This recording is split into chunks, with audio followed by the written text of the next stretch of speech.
People always think I'm some kind of vampire expert. They think that I've slayed a few on my own. But the fact of the matter is, most of the suckheads that I've faced were sparkly pricks. No real challenge there. A vampire, a real vampire, is much more craftier, much more dangerous, and it takes a lot more skill and cunning to put one in the ground. I'm about to go Abraham Lincoln on this motherfucker.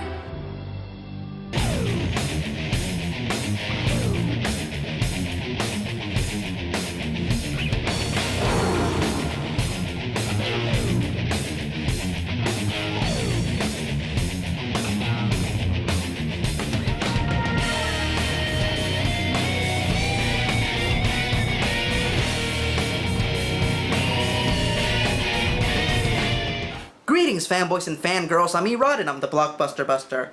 Back in the 60s, it wasn't very common for a daytime drama to contain supernatural elements. But in 1966, one daytime show delved into the realm of the supernatural, way before it was cool for other shows within the same genre to do so. And that show was Dark Shadows. Created by Dan Curtis, Dark Shadows dealt with the happenings of the Collins family, whose ancestral mansion must have been built on top of a hellmouth, since ghosts, werewolves, and vampires dropping by was a very common occurrence. Now, I didn't check out this show during my youth, but I did check out a few episodes in preparation for this review, and frankly, I don't get it. This show is terribly dull, especially when compared to its supernatural competitor, The Twilight Zone, which was on the air at the same time. The episodes consisted of a lot of conversations. A lot. One supernatural thing would happen, cliffhanger, the end. Now, even though I couldn't get into this show, there is one aspect of it that I 100% agree is awesome, and that is Jonathan Frid as the immortal Barnabas Collins, an ancestor of the Collins family from the 1700s, who was cursed with vampirism. As a penance for his curse, Barnabas had himself buried in the family mausoleum, where he is accidentally set free in the present. Barnabas is cited by many to be the first good vampire to ever be portrayed in popular media. While he had no problem killing people and sucking them dry, he was still very protective of his friends and family. If you fucked with the Collins family, you had to deal with Barnabas. And believe me, you didn't want to be in the room when he bared his fangs. There is a strange, inexplicable intensity about Jonathan Frid. When he walks in the room, he draws your attention. He was one of television's first bad boys. Women wanted him, men wanted to be him. And while there have been other actors to have portrayed Barnabas throughout the years, I have to agree with all the hardcore fans, Frid is still the best. Now today we're looking at the big budget adaptation of Dark Shadows, directed by Tim Burton and starring Johnny Depp as Barnabas Collins. Now, you'd figure that a Dark Shadows movie directed by Tim Burton and starring Johnny Depp would be a triangle of triumph. But with the huge amount of requests that I've received to bust this one, I highly doubt that that is the case. So pull out your Tim Burton bingo card and join me as I point out all the recurring elements that he keeps cramming into all of his movies, and we take a look at 2012's Dark Shadows. So our movie begins in 1760, where we meet the pre-Nosferatu Barnabas Collins, played by arguably the greatest character actor of our time, Johnny Depp. Oh, Johnny Depp! Johnny Depp, got him. It's pretty much a given since I mentioned him during the opening intro. Anywho, we see Barnabas' origins as he makes the grievous mistake of having an affair with a witch named Angelique. Even though Barnabas makes it very clear that he doesn't love Angelique, she becomes terribly obsessed with him. A matter made worse when Barnabas becomes engaged to Josette. Angelique takes this as a personal stab and puts a curse on the Collins family, killing Barnabas' parents and driving Josette to commit suicide by jumping off a cliff. Luckily, the dashing Barnabas makes it to the cliffside just in time to save Josette. Alright, Barnabas, all you have to do is reach out and grab her. Just grab a hold of her. She is right there. Just stretch out your hand and oh my god! Damn it, Burton, you've done it to me again. This is the second time you've given me a severe mindfuck using the exact same scene.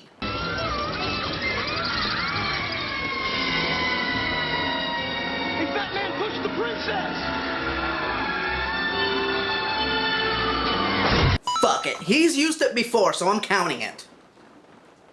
Barnabas decides to commit suicide by jumping off the same cliff as Josette, but he survives the fall. As it turns out, Angelique's curse turned him into a vampire.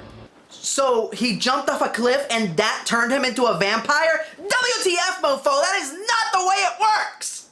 In the world of fiction, there are 3 ways of being turned into a vampire. 1, you are bitten by a vampire. 2, you drink vampire blood. And 3, you are fed vampire blood right before you die. Jumping off a cliff does not turn you into a vampire. And I know what you're thinking.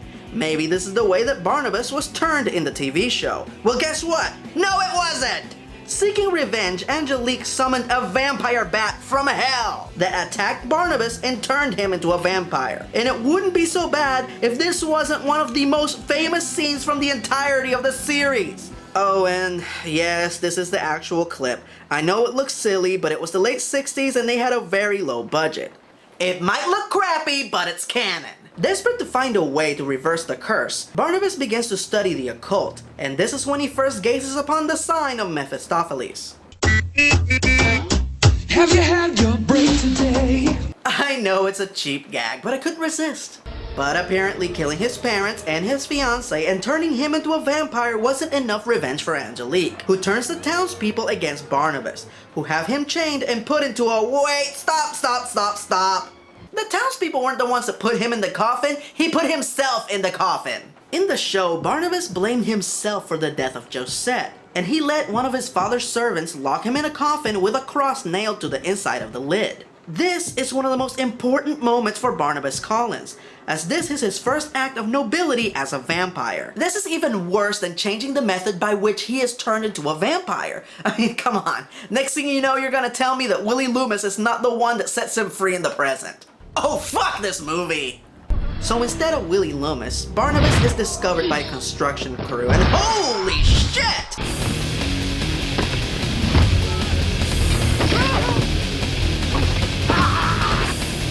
This is awesome.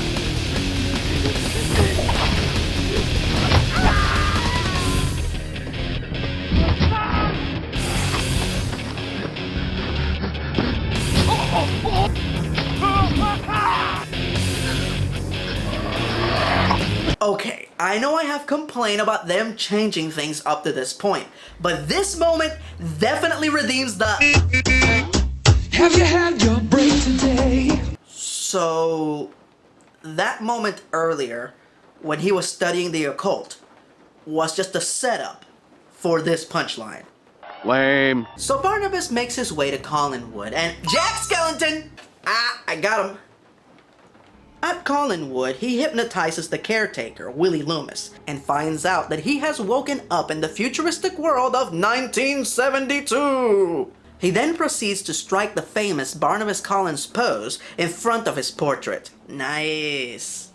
And he meets with the head of the household, Elizabeth Collins, played by a very well-preserved Michelle Pfeiffer. Barnabas quickly reveals his true identity and his vampirism to Elizabeth, and offers to help restore the Collins family fortune if Elizabeth allows him to live in the mansion. Elizabeth agrees under one condition, that Barnabas must keep his true identity and the fact that he is a vampire a secret. The next day at breakfast, Barnabas meets with the rest of the residents of the estate. Elizabeth's daughter, Carolyn, Elizabeth's brother, Roger, who's played by Crash Override from Hackers. You guys remember Hackers? Huh? Hackers? It's okay, nobody does. Roger's son, David, who is deeply mentally scarred by the death of his mother. Henceforth, he needs 24/7 psychiatric care, so the Collins have a live-in psychiatrist, Dr. Hoffman, played by Helena Bonham Carter. Oh, Helena Bonham Carter! And last but not least, David's live-in nanny, or governess, Vicky Winters. She will be our fry for this movie. Forced romantic interest. Actually, it's 1972, so she would be more of a super fry. Hi. Enchanted. Surely you do not let them call you Vicky. A name like Victoria is so beautiful. I could not bear to part with a seamless little one. Oh, super fry! So, Barnabas, sort of business you in back home? The Collins family has always been in the fishing business.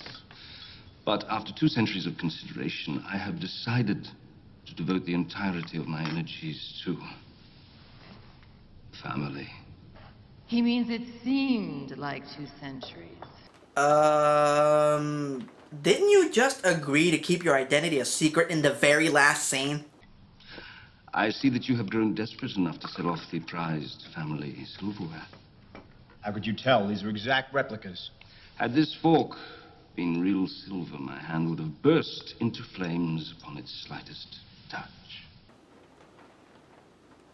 Back in the 1700s, did they have lying? Word gets out about the construction workers getting killed in the woods, and soon enough, Angelique finds out. Yup, she is still alive. Because of witchcraft and stuff. She meets with Barnabas and makes him a deal. Either be with her, or the curse on the family will continue. Now, while I do understand that Angelique would rather see Barnabas suffer as opposed to just going ahead and killing him, that still doesn't explain why he doesn't just go on and kill her. She murdered his parents, his fiancé. She turned him into a vampire and had him buried alive for 200 years. Don't exaggerate. It was only 196. Whatever. My point is, the real Barnabas wouldn't put up with this shit.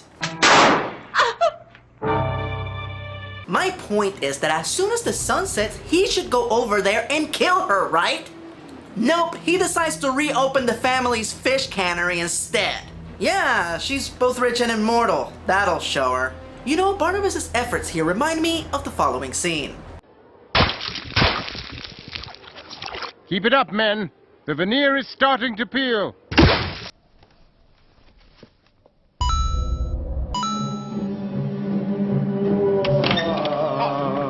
Jeez, Lydia, is Connecticut so boring? Ooh, bedsheet ghosts! Bingo! I got a bingo! What did I win? Oh, hell yeah, special edition. I'm gonna watch this sucker later. So, at this point, you would assume that the premise of this film would be the Collins and Angelique competing to be the #1 business in Collinsport. Or at least that's what it says on the back of the DVD. Because whether or not that's the premise, it's pretty much debatable. From this point on, the film begins to take a bunch of ridiculous side steps to address subplots that are completely unimportant to the overall arc of the movie. Vicky sees the ghost of Josette. Is this important? No! Barnabas makes romantic advances towards Vicky in a series of montages. Is their romance important? No! Barnabas continues to suck at keeping his vampirism a secret. Reveal yourself, tiny songstress. The real Barnabas would never be that fucking stupid. And last but not least, Dr. Hoffman decides to cure Barnabas of his vampirism with a blood transfusion. Now, while this might be unimportant to the overall plot of the movie, it is important to the fans, because in the show, Barnabas and Dr. Hoffman were really good friends.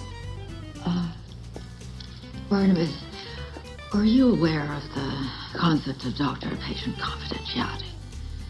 No. Perhaps you would be kind enough to enlighten me. All right.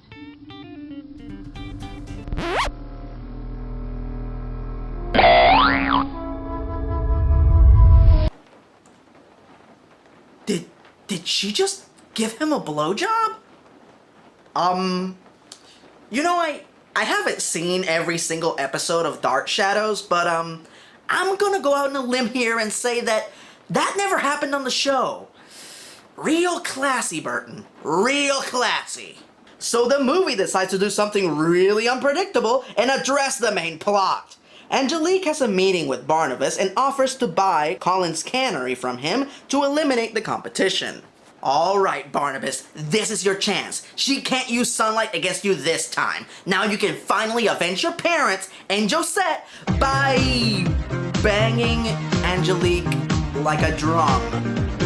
You and me, baby, ain't nothing but mammals, so let's do it like they do on the Discovery Channel. Do it again now. You and me, baby, ain't...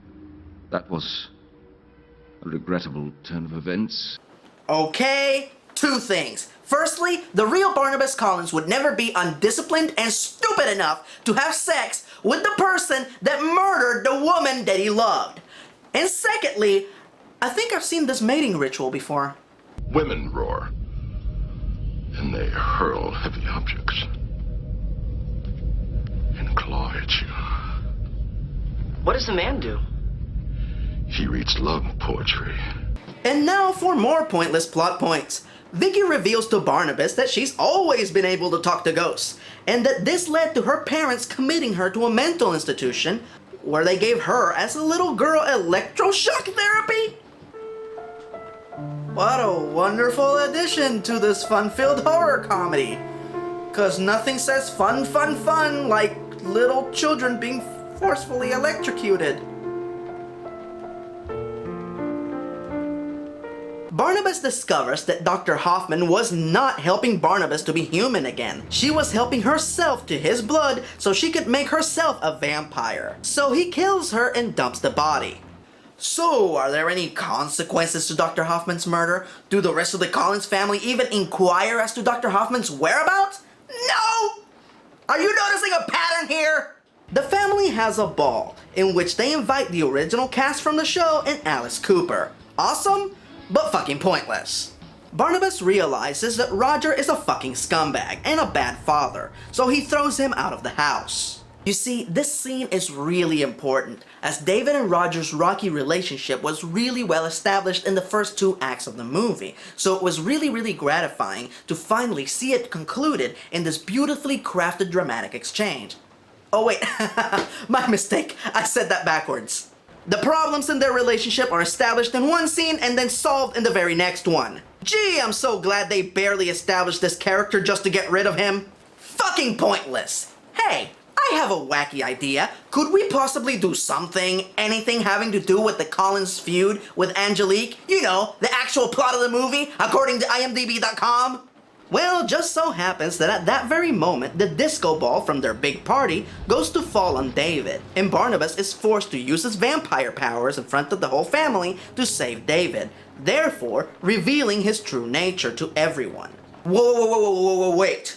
So, the sunken-eyed albino with the ET fingers that never goes outside in the daytime was a vampire? No! Shock and fucking awe!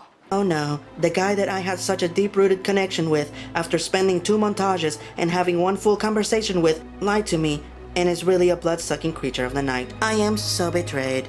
So now that things are ruined between Barnabas and the love of his life, our bumbling hero goes to beg Angelique to take away his curse and make him human again. Angelique suddenly remembers, hey, I'm a witch, I have powers and shit. So she uses her powers of plot convenience to re-entomb Barnabas and blow up the cannery, making it look like an accident. And I know what you guys are thinking, that there's probably a really good reason why Angelique waited until now to use her powers in a practical manner. And the reason for that is because the potatoes flew at midnight and the sour cream is fresh.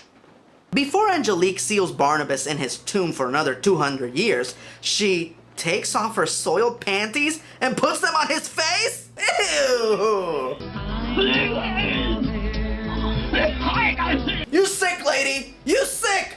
So now Barnabas must come up with an ingenious way to escape his coffin. After all, he was trapped in that same coffin for almost 200 years. I'm pretty sure that during that time, he would have thought of several ways to escape if he ever found himself in the... Never mind, David comes and rescues him. Uncle Barnabas, why do you have ladies' underwear in your face? So stay with me now, because this one's a doozy. Angelique walks up to the firefighters and police officers who are currently dealing with the cannery fire. She plays a recording of Barnabas confessing to the murder of Dr. Hoffman, and the police, and the firefighters, and the citizens of Collinsport say, hey, let's stop dealing with this fire that could potentially consume our entire town, and let's go deal with Barnabas and his horrible family. I know, you guys are probably thinking, Erod, you were wrong. The murder of Dr. Hoffman will have consequences. It will be important to the plot. Well, let's take a look. The citizens and the authorities arrive at Collingwood. Barnabas bites Angelique, the citizens see this and say, fuck it, let's just go home. So like I said, fucking pointless! So we get to the final battle. Angelique is pretty tough, but Barnabas and Elizabeth hold their own until... Carolyn! What the f... I'm a werewolf, okay? Let's not make a big deal of it.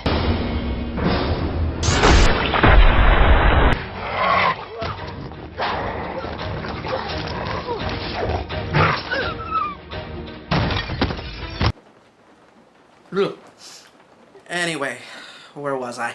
So, Carolyn, who's apparently a werewolf now for no good fucking reason, joins in the fray.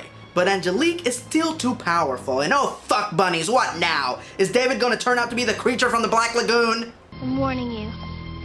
This is your last chance. Let us go. And what'll you do if I don't, you little bastard? Not me. My mom.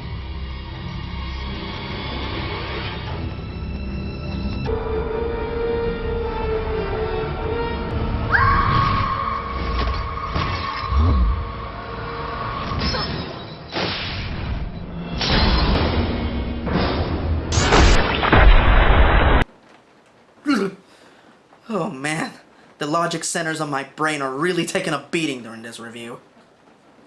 Now for those of you who want to say that the ghost that helped them was established earlier by Vicky, well, I'm afraid you would be wrong. This is a whole new ghost that only David can see. I would usually be far more shocked by the lack of cohesion, but at this point, who gives a shit? So Danny Phantom's ghostly whale takes out Angelique, but a curse that she put on Vicky off screen is still in effect. And yes, I know, when a witch dies, all of her curses and spells should die with her. But don't forget, the potatoes flew at midnight. Okay, now this is pretty good. Barnabas gets a chance to redeem himself. While he might have failed to save Josette at the beginning of the movie, now, with his vampire speed and agility, he cannot fail to save Vicky from the same fate. Oh, what the fuck? Oh, no. Don't do that. Don't turn the emotionless, underdeveloped character named Bella into a vampire. Damn it! Josette.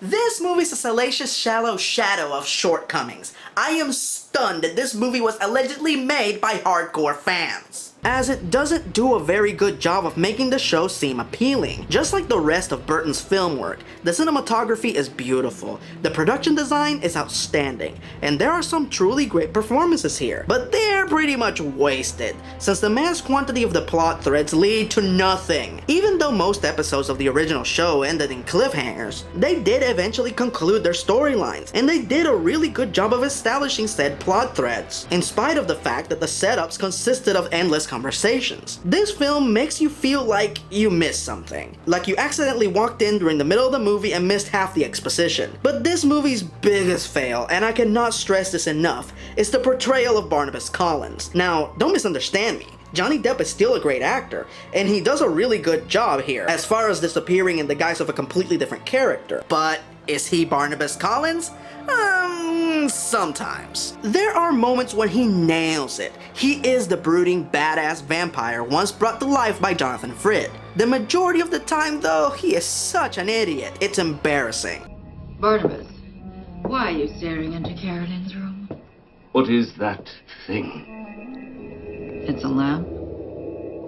It looks like a pulsating blood urn. Barnabas Collins was the master of hiding his true nature from others. This guy is such an incompetent liar that he might as well be wearing a name tag that says, "Hi, I'm a vampire, ask me how." I respect that it was Johnny Depp's lifelong passion to play Barnabas Collins, but whether or not he actually achieved his goal is still debatable. If Dark Shadow sounds interesting to you, then check out the TV show. Just because I didn't enjoy it doesn't mean that you won't. Hell, check out the made-for-TV movie from 1991. It's actually not that bad. But trust me when I say, stay away from this movie. The funny moments are few and far between, and it will just confuse you and annoy you. Because this film is like a broken compass. It's completely directionless. So that was one busted, thousands more to go. I'm E-Rod, and I'm the Blockbuster Buster.